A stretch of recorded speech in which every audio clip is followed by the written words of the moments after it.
scorenorth.com. The Hall would be awesome if that call is made. But I played the game and I played it because I love it. It was my job. I mean, I didn't play for any recognition. I mean, any of these guys or you guys that covered me know I wasn't the first one to jump up and do interviews after the game. So I just played it because I loved it and I was good at it. But all the recognition stuff, man, that's just the bonus part of it. I love Kevin Williams. I feel like he's selling himself short. He wasn't like the most media-friendly guy ever, but I feel like he was always sort of reliable. Like you could count on him to give a temperature of the room when he played for the Vikings. He understood his role in life and on the field, and he was a really good player. But yeah, he was never cantankerous. And the one thing that I will give him is if they didn't play a good game, he would talk. Mm-hmm. I seem to recall that there was the debacle in 2006 after Marcus Robinson had been released on Christmas Eve against the Rams, Phil, and I think that you covered that game too. And I seem to recall that Kevin was among the Vikings players who basically stood up and said that was unacceptable and an embarrassment. Mm-hmm. And good for him. So yeah, he definitely understood. Like, he didn't seek us out, but that's fine. Who cares? But he definitely talked, and he was, I'm telling you, I think he's not a Hall of Fame player, but I think he's in that next level. He was good. He was really good. Great 3 technique. Yep. He and man, if that he was drafted during the draft in which the Vikings missed their pick, right? It worked perfect. And it winds up working out pretty well. So this is Purple Daily Vikings entertainment in podcast form. Anywhere you find podcasts, scorenorth.com and the Score North app are the two just central hubs for everything we do at Score North. Phil Mackey, Judd Zulgad, executive producer Declan Goff. And every week, we jump into the Purple Daily YouTube comment section, for better or worse, and we take some of your questions, your theories, your critiques, either good or bad. And so, boys, let's jump right into it here.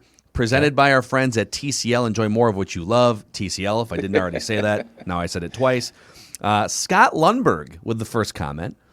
He says, have the Vikings altered Kellen Mond's technique to make him less robotic with his throwing motion? It looks like his throwing motion is smoother from what little video I have seen. I'm guessing the video that you've seen is from Judd, who's been out at practice. That's me. Just following Kellen Mond around. Yeah. Artiste Judd Zulgad. So I guess that's more of a question for Judd. How does Kellen Mond look after watching him in a couple practices? Well, first of all, I mean, it's 2 days of a non-contact practice. So it's hard to say, and I certainly can't give you a definitive answer. But as I told you guys a couple days ago, Kellen Mond looks to me like he belongs. He looks comfortable. He's not getting a ton of snaps. So the thing I love about this is the element of time and patience exists. This is not oh my God, Kellen Mond has to be prepared to play by week 3 because he's going to start, because he's not. If all goes according to plan, he probably won't take a snap during the course of the 2021 regular season, which is a good thing. Mm-hmm. But he doesn't look overwhelmed. He doesn't look like he has no clue. He looks in the drills that I saw him like he is comfortable, and he looks like there is definitely time to teach him. So I would say this: if you're looking for him to be his skill set or his mechanics to be reworked, that's not a OTA minicamp thing. That's a year thing. That's going to take some time. Yeah. So I would be hesitant to say that his mechanics have been changed. Are they working on his mechanics? Yes, they are. But again, the most important thing to me comes back to this. You have the ability to be patient here and not to rush him and not to put pressure on him. And I think ultimately, if he is going to develop into a starter, that's a huge win as opposed to saying he's got to play in 2021. Sounds like they want him to loosen up a little bit, right? He's got that Jimbo Fisher, like high and tight, robotic. I mean, get the guy a couple shots of Yag before he jumps out to practice. Loosen the guy up. Little seltzer. Yeah, come hang out with me. I was going to say, I'd go seltzer before I went seltzer, Yag. A little seafood. Yagi might just pass out. Come out. Yeah. I will say, when it comes to just the first impressions of Kellen Mond, saw this quote come across from the Pioneer Press. Offensive coordinator Clint Kubiak on Kellen Mond, quote, "He's a hard worker and he loves football. Football is his life. he's going to kill himself before he's not prepared for practice or for a meeting. Football. He's willing to sacrifice himself. Clint might want that part of the quote back. But, a lot of this is just sort of cliches, and a lot of guys love football and work hard. So, you're not the only one. But I think there have been quarterbacks in the past that have maybe come up a little bit short in the loves football or works hard categories. And if those two things are true, or even one of those two things is true, then you're not going to be a star. So it seems like he's passing some of the early tests in terms of what does it take Right. to eventually be a starter. But this is still so far. This is not a 2021 thing by any means. And the ability to have the time to be in the background and work on mechanics and delivery is huge. If Aaron Rodgers gets drafted by a team that in 2005 puts him in, his story is different.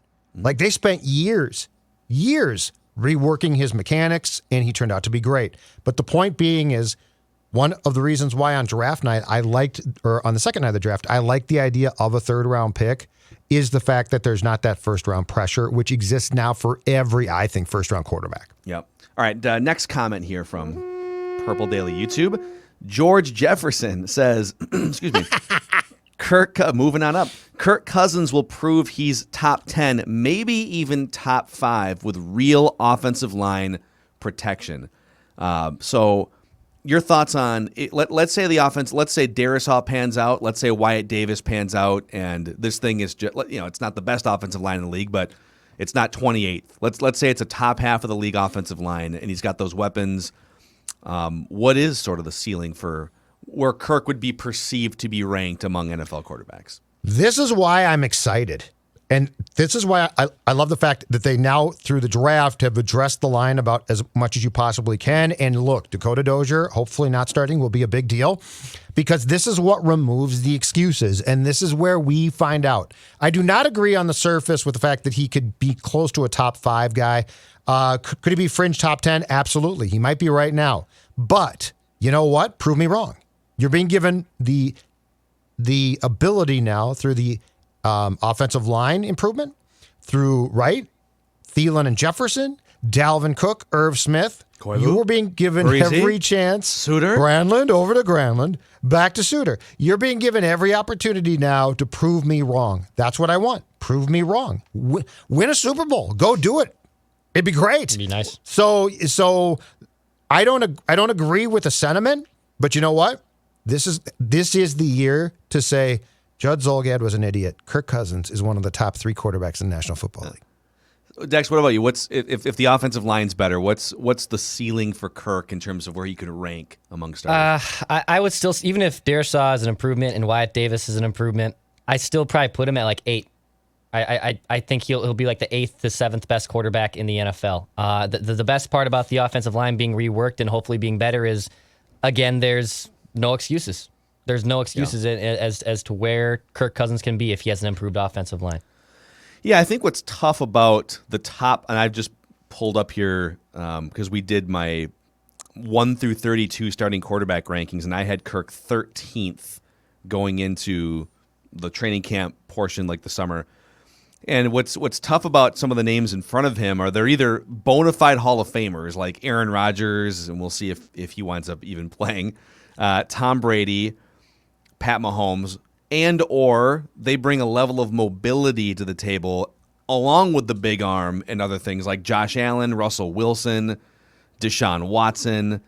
So now on this list, some of the names above him that he could definitely pass if he's got the protection, the scheme, everything is sort of tailored to what he needs. I've got Dak Prescott above him. He could pass Dak. Ryan Tannehill, he could pass Ryan Tannehill. I've got Joe Burrow. I think Joe Burrow is going to be incredible, and so people took issue with this. But yeah, like he could easily. He's better than Joe Burrow right now. So, but I think Joe Burrow, when it's all said and done, once he gets into the season, is going to be really dynamic and amazing. So he could pass him. Kyler Murray kind of depends. Justin Herbert, Lamar Jackson, like those are some of the names. Those are just such dynamic, mobile quarterbacks. They can make off-schedule plays. They're not as reliant on having a great offensive line necessarily. But he could jump into the top 10. I think we all agree on that for sure. Now go all do right. it. Next it. comment here. Trader Rick has jumped into the Purple Daily YouTube comment section. He says, Declan looks like he sits at the park and watches little kids play with a mustache on. What the bleep, dude? Whoa. That's harsh. That's super. That's weird. That's a weird insinuation to make on anyone, dude. That is. 3 Triple says Declan is right to be scared of horses. They have Thank dead you. shark eyes and will stomp you to death Thank with you. their hooves. Thank you. Listen, this horse slander. I grew up on a hobby farm with 5 horses. Okay, did they step on my feet a couple times? Yes. Did it hurt? Yes. Do they have dark eyes and look to kill people with their hooves? Shark eyes, whatever. No. It's horse slander. Just stay inside.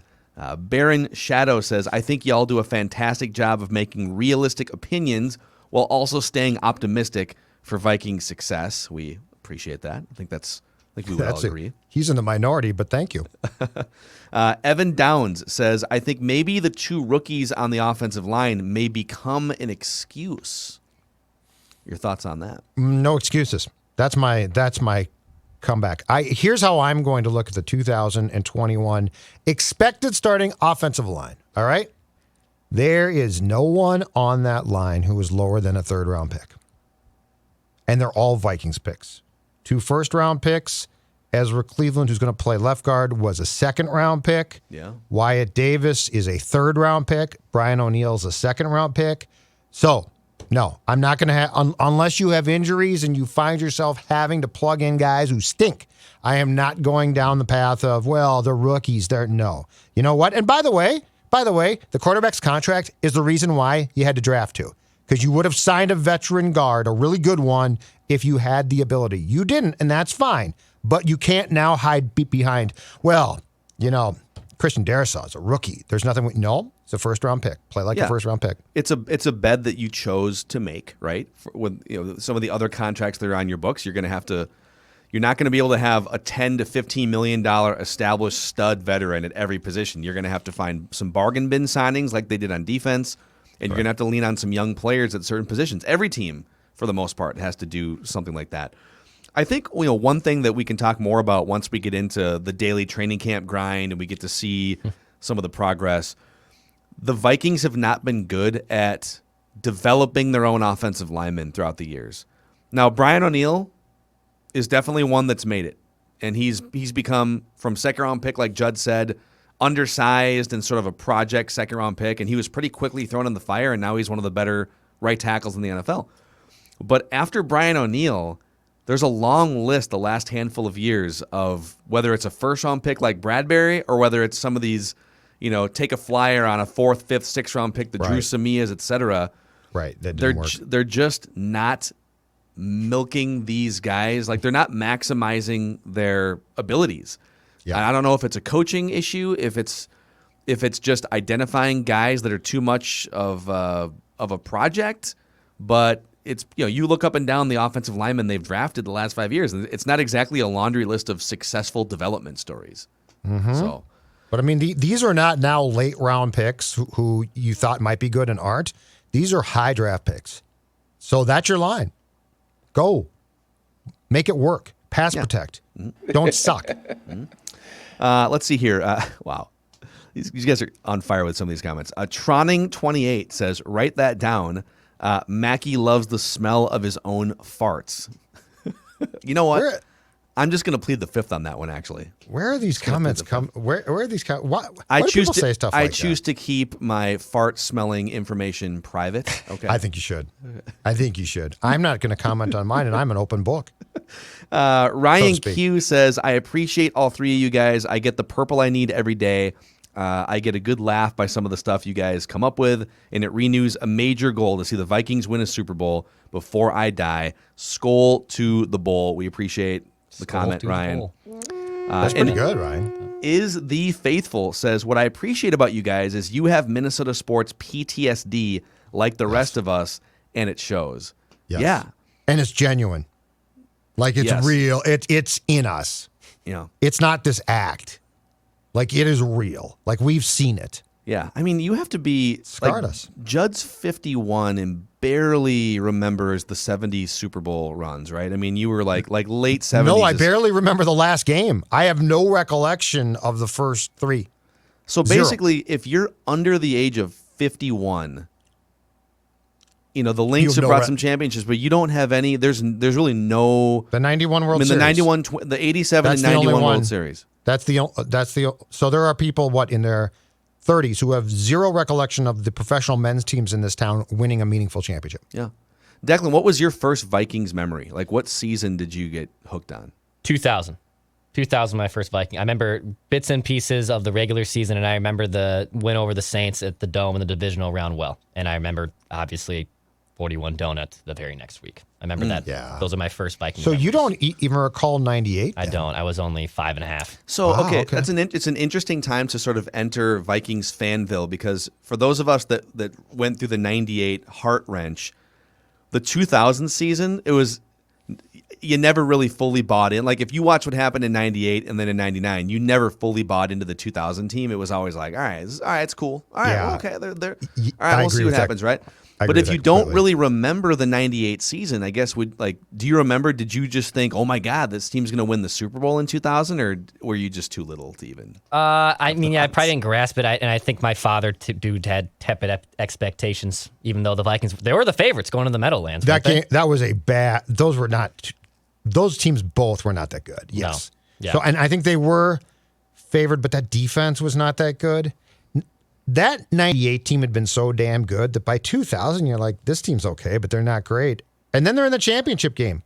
Yeah. So That was the hardest part about what the 1998 excite me team either. did to a generation of fans, because you saw what a perfect offense looks like, and it came short of the Super Bowl. And so it was so hard for basically until Brett Favre arrived in 2009. It was so hard to even wrap your head around, like, well, how could any of these other teams be a Super Bowl team? And they weren't. yes. It's like we saw what a perfect offense looks like, and they couldn't even make it to the Super Bowl. So, like, what's the hope? Like, what And would you? The 2000 team as well sort of popped up. Like, it became fun, but the conference was down too. The issue was the 98 team was meant to win it all. Like, totally meant to win it all. That team was that good. So, like, there was never as that season progressed until halftime of the Falcons game, the reality was they're going to go to the Super Bowl and they're going to win it. And there was never, they were what you would consider one of the dominant teams. Yeah, it kind of feels 2009 came as close as you can come. it still wasn't that team to me, but the 2009 team came as close. But that's why 2017, 13-3, and the conference championship game loss at Philly was disappointing. I also did not see that team as like this juggernaut. 98 was a juggernaut. Yeah, it would be fun to do, because it does feel like over the last year or so since we've been on this Purple Daily show, we do have a lot of younger fans that have jumped on who either watch us on YouTube or have just discovered us for the first time in the last year. And a lot of you guys probably weren't even conscious for the 98 game, or maybe you were born in the mid-90s or the early 2000s or something. I would love to see, and drop us a line in the Purple Daily YouTube comment section. What sort of shaped you as a Vikings fan? The 98 team shaped me as a Vikings fan. For Judd, it was probably the Jerry Burns teams of the No, it was Bud. Okay, so Bud Grant. It was Bud. Late early 70s, 80s. Yep. Late and 70s. and for correct. Declan, it was more like Dante Culpepper era Dante. Yep. into the Brett Favre Which is 09 fun. game. Yeah.